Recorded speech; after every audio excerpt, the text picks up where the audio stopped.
Olá, muito bem-vindo a mais um dos nossos encontros, desse nosso tempo preparatório aqui, desses nossos vídeos de apoio ao curso para novos membros da Igreja Presbiteriana no Brasil. Hoje nós continuaremos falando sobre salvação. Nós tivemos um encontro com o nosso irmão Neto, que nos falou bastante sobre salvação, e a minha proposta hoje com você é ler, assim como eu tinha dito antes, ler com um pouco mais de tempo, de calma, pelo menos 2 textos que são discursos de Jesus sobre salvação. Nós vimos que a Bíblia toda nos fala sobre salvação, sobre como Deus faz essa salvação, desde o Antigo Testamento, ou desde a lei, né? O Senhor se apresenta lá nos 10 mandamentos dizendo que Ele é o Deus que salva. Quando Ele dá os 10 mandamentos, Ele fala: eu sou o Senhor seu Deus, que já te salvou, que já te tirou do Egito, que já te tirou da terra da perdição, que já cuidou de você. Então agora eu vou andar com você, caminhar com você, porque eu já te salvei. Agora eu vou te ensinar a viver, porque eu já te salvei. O Senhor é o nosso Salvador. Algumas perguntas talvez surjam, né? E eu acredito que uma delas é assim: somos salvos do quê? Salvos do inferno? Salvos do mal? Salvos do pecado? Mas ainda pecamos? Ainda erramos? Então somos salvos do quê? Se você se lembra da criação, Deus cria todas as coisas com perfeição e faz uma promessa para o homem: se você desobedecer, você morrerá. Então, quem prometeu trazer a maldição sobre o homem, a maldição sobre o pecado, foi o próprio Deus. Deus diz que nós não devemos desobedecê-lo e a consequência da desobediência é a morte. Quando o ser humano desobedece, ele está condenado à morte. Todos estão condenados à morte. Nós somos salvos, então, resumindo muito aqui para você, da ira de Deus. Salvos da condenação eterna. Mas não salvos porque Deus falou assim: eu vou perdoar, faz de conta que não fizeram nada, faz de conta que está tudo certo. Não é assim que somos salvos. Somos salvos porque Jesus pagou o preço que era meu e que era seu. A condenação que era sobre mim não foi esquecida, foi cobrada. Deus cobrou. Qual é o salário, né? Qual é a consequência do pecado do David? A consequência é a morte. Só que quem pagou essa morte foi alguém que não merecia. Foi Jesus. Eu não tinha nem condições de pagar. Nenhum ser humano nunca teve santidade suficiente para pagar a sua própria vida. Nenhum dos apóstolos pôde se salvar sem Jesus. Todos eles proclamam que não há salvação em outro nome a não ser em Jesus. É Jesus o agente da nossa salvação, porque Ele paga o preço pelos nossos pecados. E aí começamos a dizer no último encontro como é que sabemos, né, se Jesus pagou o preço, por quem Jesus paga o preço. E eu quero ler com você esses 2 textos, de João 6 e de João 10. Eu vou colocar o texto aqui na tela para a gente caminhar junto.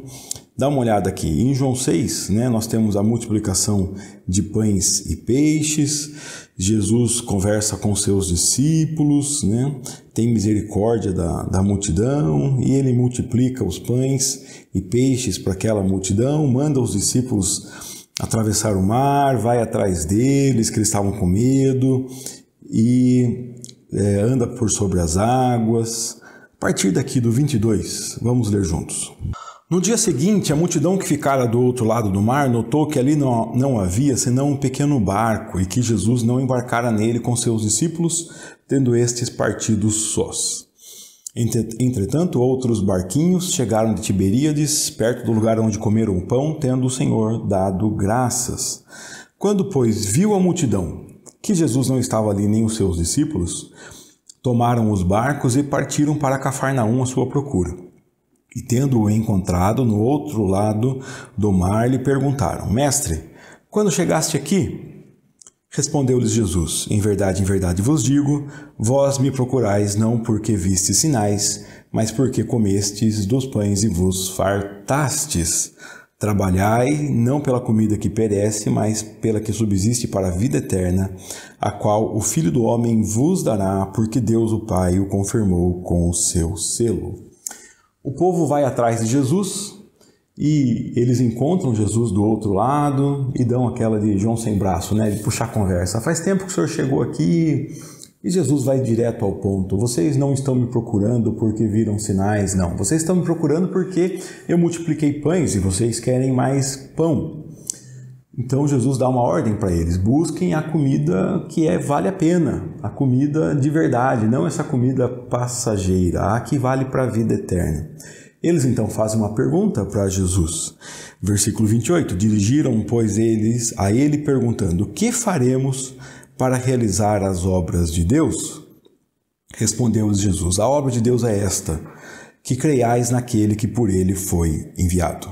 Então, qual é a obra de Deus? O que é que o ser humano deve fazer? O que Deus quer que façamos? A obra de Deus é esta, 2 pontos e muito direto: que vocês creiam em Jesus, que creiais naquele que por ele foi enviado. A única coisa que nós devemos fazer é crer, só isso. Basta crer em Jesus para a salvação. Não é necessário crer em Jesus e mais alguma coisa. Jesus é o nosso único e suficiente Salvador. Não é necessário nenhuma obra adicional, não é necessário nenhuma crença adicional, não é necessário nenhum ritual adicional. Mas nós veremos que aqueles que creem em Jesus, então, vão fazer coisas, não para ser salvos, mas vão fazer em resposta à salvação, porque para ser salvo basta crer em Jesus. Vamos continuar a leitura?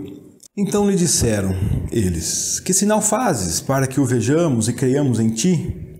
Quais são teus feitos? Nossos pais comeram maná no deserto, como está escrito: deu-lhes a comer pão do céu. Replicou-lhes Jesus: em verdade vos digo, não foi Moisés que vos deu o pão do céu. O verdadeiro pão do céu é meu Pai quem vos dá, porque o pão de Deus é o que desce do céu e dá vida ao mundo. Então lhe disseram: Senhor, dá-nos sempre desse pão. Declarou-lhes, pois, Jesus: eu sou o pão da vida.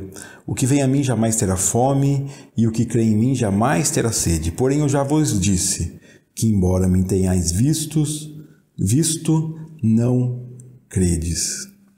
Aqui Jesus Cristo põe a audiência dele numa situação complicada. A audiência fala assim: que sinal o Senhor pode fazer? É uma fala infeliz, né? Porque essas pessoas acabaram de comer pão que Jesus multiplicou do outro lado do mar. E eles vão até Jesus justamente porque Jesus deu o sinal para eles. E eles dão um exemplo tão infeliz para ver a cegueira. Eles falam assim: os nossos antepassados comeram pão no deserto, maná no deserto. Por isso eles creram em Deus. Agora, você quer que a gente creia em ti? Que sinal você faz? Que sinal faz para crer? Mas eles acabaram de ver sinal, acabaram de ter justamente o sinal do pão multiplicado, mas não creram. Jesus Cristo diz: aquilo que os seus pais comeram não é pão. O verdadeiro pão sou eu, é meu Pai que dá. Mas eu já disse para vocês, e vocês não creem, é o versículo 36. Ele disse assim: olha, basta vir para mim, eu sou o pão da vida. O que vem a mim jamais terá fome. Quem crê em mim jamais terá sede.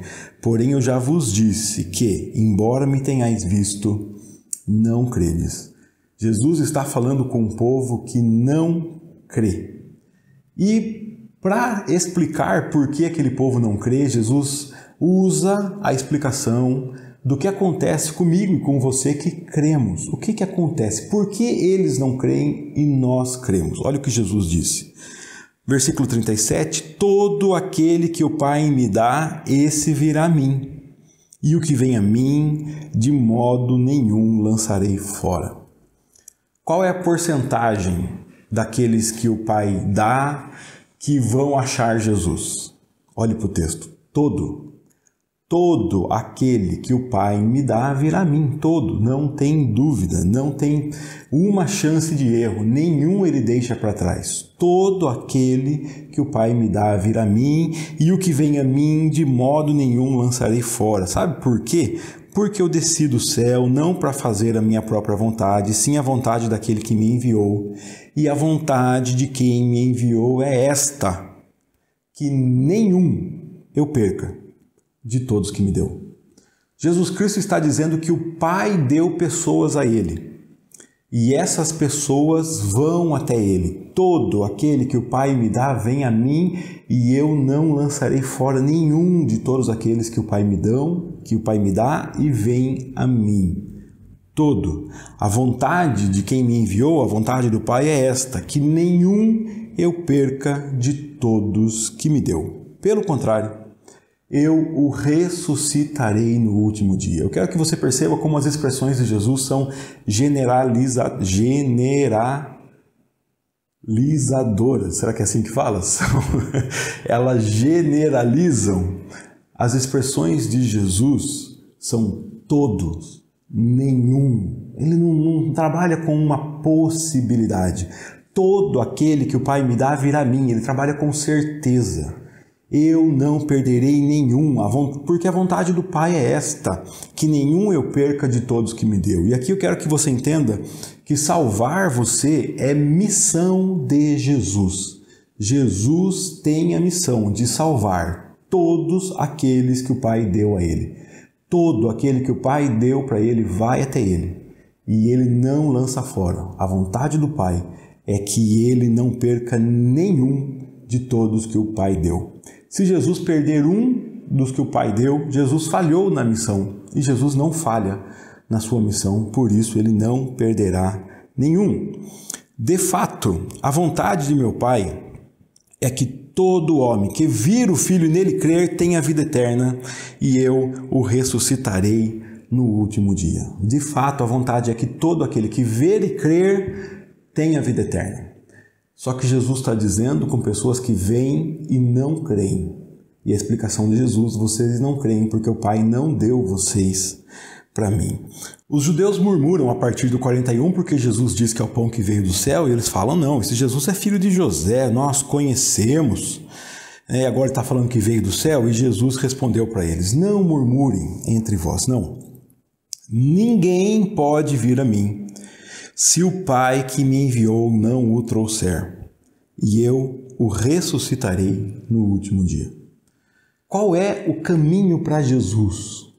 Quantas pessoas podem chegar a Jesus se o Pai não o levar? Jesus diz: o único caminho para chegar em mim é se o Pai o trouxer. Ninguém pode vir a mim se o Pai, aquele que me enviou do céu, não o trouxer a mim. E a missão de Jesus, então, é garantir a salvação, e Ele garante: e eu o ressuscitarei no último dia. Está escrito nos profetas, e serão todos ensinados por Deus. Portanto, todo aquele que da parte do Pai tem ouvido e aprendido, esse vem a mim. Aquele que aprendeu, ouviu do Pai, aprendeu, esse vem a mim. Não que alguém tenha visto o Pai, salvo aquele que vem de Deus. Este o tem visto, que é Jesus Cristo. Em verdade vos digo, quem crê em mim tem a vida eterna. Eu sou o pão da vida. Os vossos pais comeram maná no deserto e morreram. Este é o pão que desce do céu, para que todo aquele que dele comer não pereça, não morra, ou seja, tenha vida eterna. Eu sou o pão vivo que desceu do céu. Se alguém dele comer, viverá eternamente, e o pão que eu darei pela vida do mundo é a minha carne. E aqui os judeus ficam discutindo, porque ele já falou que ele é o pão que veio do céu e agora fala de comer a carne dele. Então os judeus disputam dizendo: como pode esse dar-nos a comer a sua própria carne? E para piorar, responde Jesus: em verdade vos digo, se não comerdes a carne do Filho do Homem, não beberdes o seu sangue, não tendes vidas em vós mesmos. Quem comer a minha carne e beber meu sangue tem a vida eterna.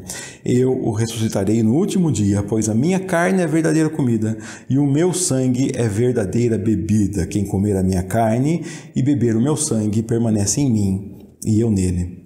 Assim como o Pai que vive me enviou, e igualmente eu vivo pelo Pai, também quem de mim se alimenta, por mim viverá. Da mesma forma que eu vivo através do Pai que me enviou, quem se alimenta de mim viverá por mim. Não tem outro caminho para a vida a não ser por Jesus. E Jesus está dizendo que não tem outro jeito de chegar nele a não ser que o Pai tenha dado você para ele e ele o ressuscitará no último dia. Porque não tem outro caminho, ninguém pode vir a mim se o Pai que me enviou não o trouxer. Não vim para fazer a minha vontade, mas a vontade do meu Pai. E a vontade é esta, que nenhum eu perca de todos que me deu. Aquele que vem a mim não tem fome nem sede, crê em mim. Infelizmente, Jesus está falando a pessoas que não creem.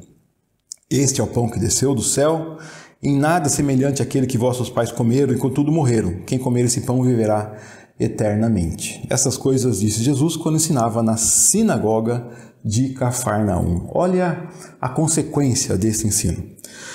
Muitos dos seus discípulos, tendo ouvido tais palavras, disseram: duro é esse discurso. Quem pode ouvir? Então essa coisa, esse discurso, essa informação que eu estou passando para você é dura.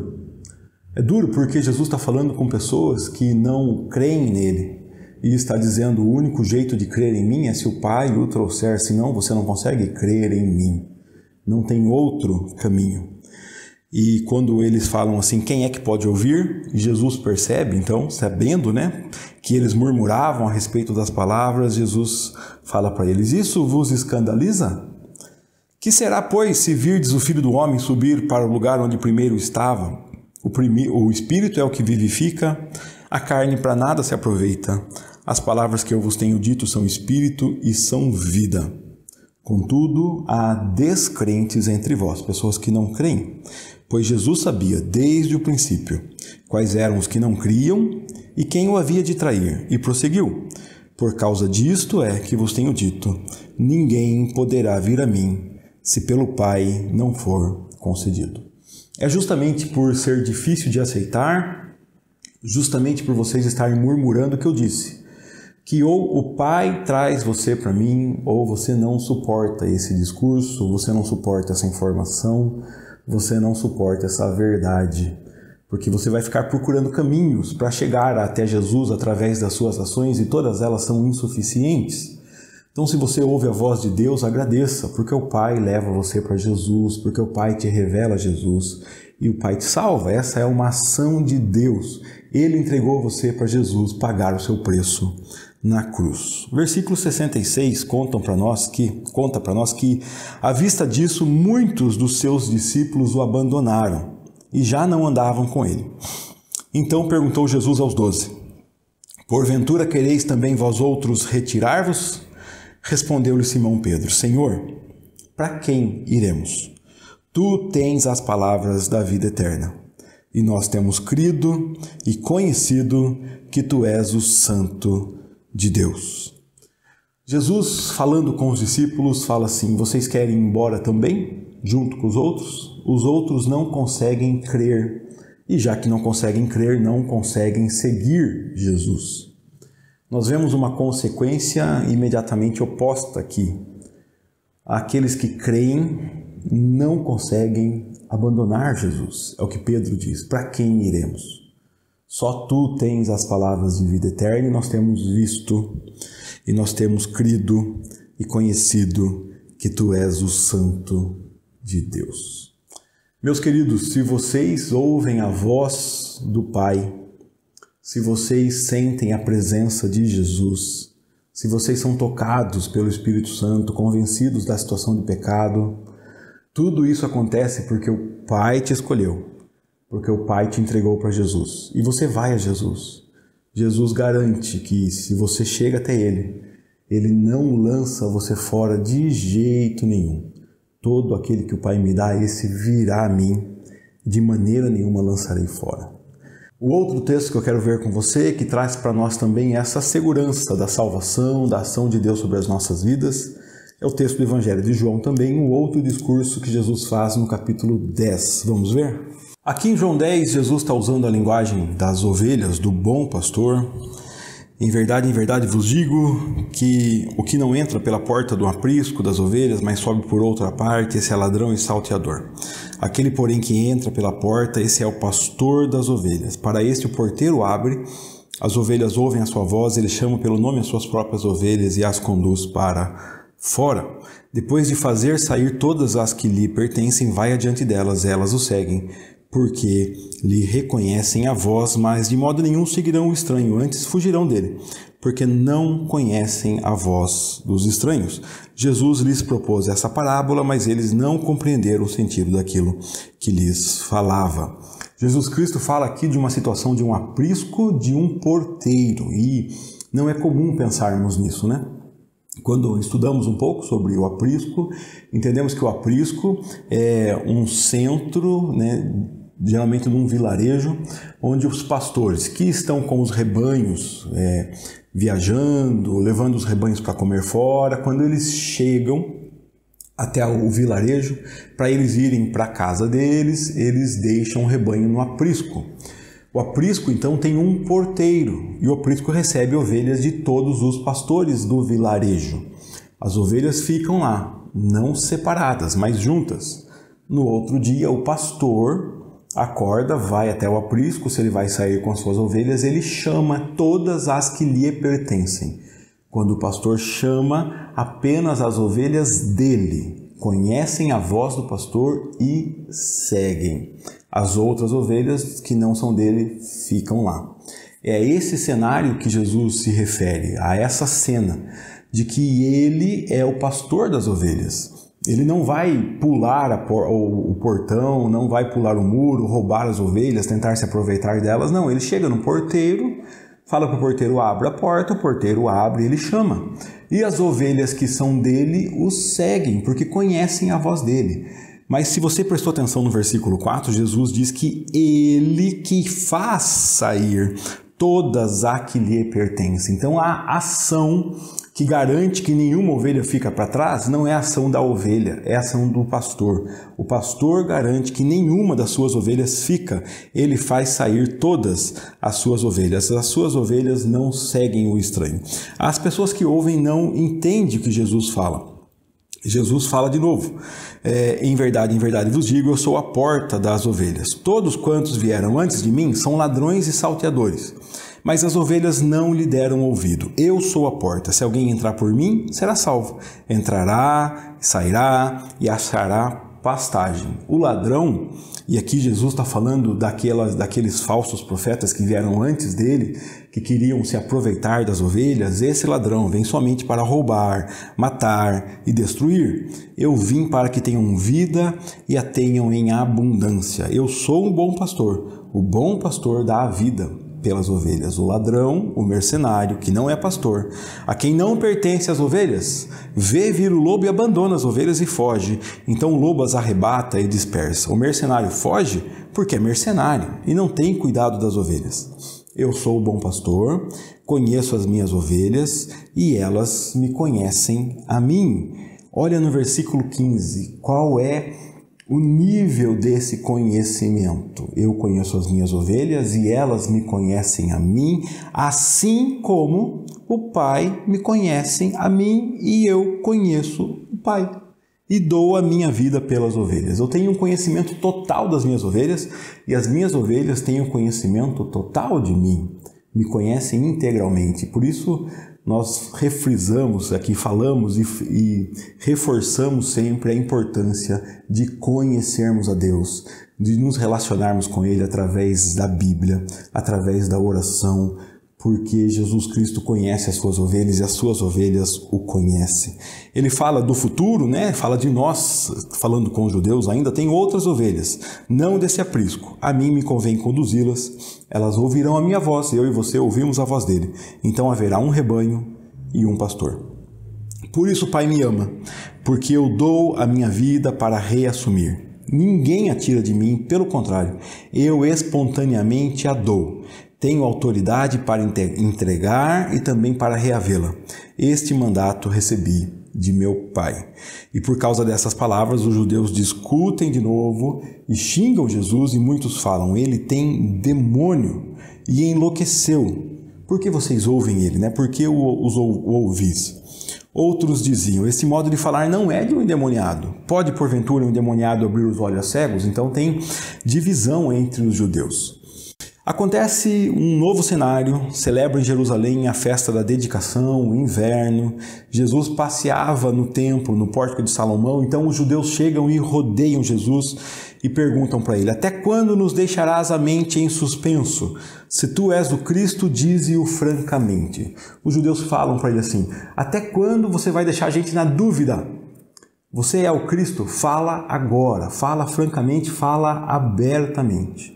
Jesus disse para eles: já vou-lo disse, e não credes. Eu já disse, e vocês não creem. As obras que eu faço em nome de meu Pai testificam a meu respeito. Eu já disse e vocês não creem. As obras que eu faço mostram quem eu sou, mas vocês não creem nem no que eu digo, nem no que eu faço, porque não são das minhas ovelhas. E depois de dar de novo essa notícia ruim, vocês não creem, assim como nós vimos no capítulo 6, ele explica qual é o relacionamento dele com as ovelhas. As minhas ovelhas ouvem a minha voz, eu as conheço e elas me seguem. Eu lhes dou a vida eterna, jamais perecerão e ninguém as arrebatará da minha mão. Jamais. Jamais é mais forte que não.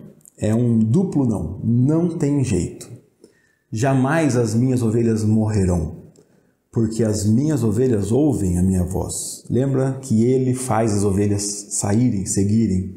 Eu as conheço, elas me seguem. Eu dou para minha ovelha vida eterna e elas jamais perecerão, não tem jeito. E ninguém as arrebatará da minha mão. Como é que alguém pode tirar uma ovelha de Cristo da mão dele? Existe alguma força maligna que tem poder de tirar uma ovelha de Cristo da mão dele?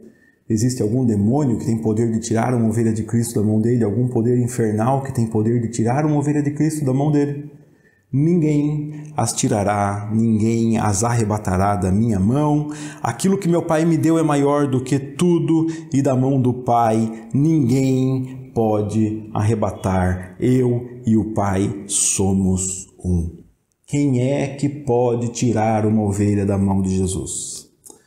Eu resolvi gravar esse vídeo e ler esse texto com vocês com mais tempo e mais tranquilidade, para que você descanse na informação de que se você ouve a voz de Deus, é porque o Pai está trabalhando na sua vida. O Pai deu você para Jesus. Jesus pagou o seu preço, comprou. Garante que você será ressuscitado no último dia. Chama você pelo nome, você ouve a voz dele.